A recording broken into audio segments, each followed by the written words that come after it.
மனோவின் இரு மகன்கள் மீது வழக்கு பதிவு செய்யப்பட்டிருக்கிறது. தொடர்பான விரிவான தகவலுடன் நிகராம் செய்தியாளர் சோமசுந்தரம், இந்த வழக்குடைய பின்னணி என்ன? வணக்கம்.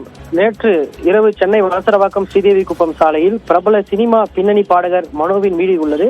இவருக்கு 2 மகன்கள் உள்ளனர். ரஃபி பாபு மற்றும் சபீர் பாபு என்ற 2 மகன்கள் உள்ள நிலையில் நேற்று இரவு சுமார் 12 மணி அளவில் இவர்களின் வீட்டு எதிரே உள்ள தனியார் ஓட்டல் ஒன்றிற்கு 2 பேர் வந்துள்ளனர். அதில் கிருபாகரன் வயது 20 மற்றும் 16 வயது பாலிடெக்னிக் மாணவர் 20 உணவு பார்சல் வாங்குவதற்காக வந்துள்ளனர்.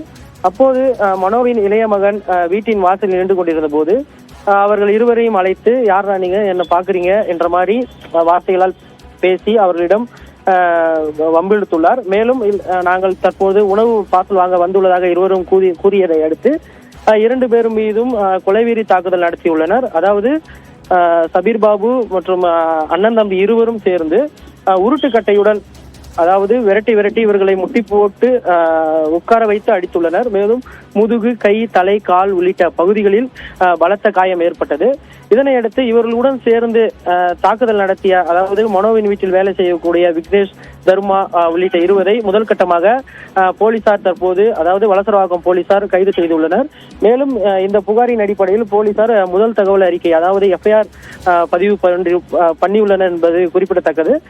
மேலும் இந்த வழக்கில் தலைமறைவாக உள்ள பாடகர் மனோவின் 2 மகன்களை வளசரவாக்கம் போலீசார் தேடி வருகின்றனர்.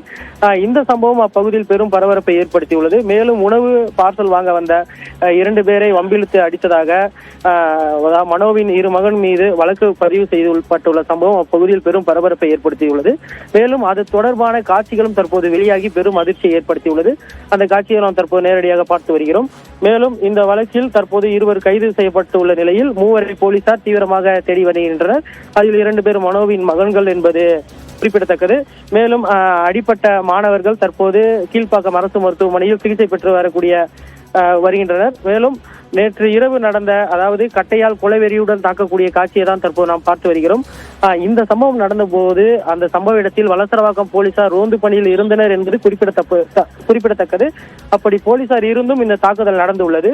அப்போதே அவர்கள் இருவரையும் காவல் நிலையம் அழைத்து போலீசார் விசாரணை செய்யாமல் தற்போது வழக்கு பதிவு செய்து தேடி வருவது குறிப்பிடத்தக்கது. உங்கள் விரிவான தகவலுக்கு நன்றி சோமசுந்தரம்.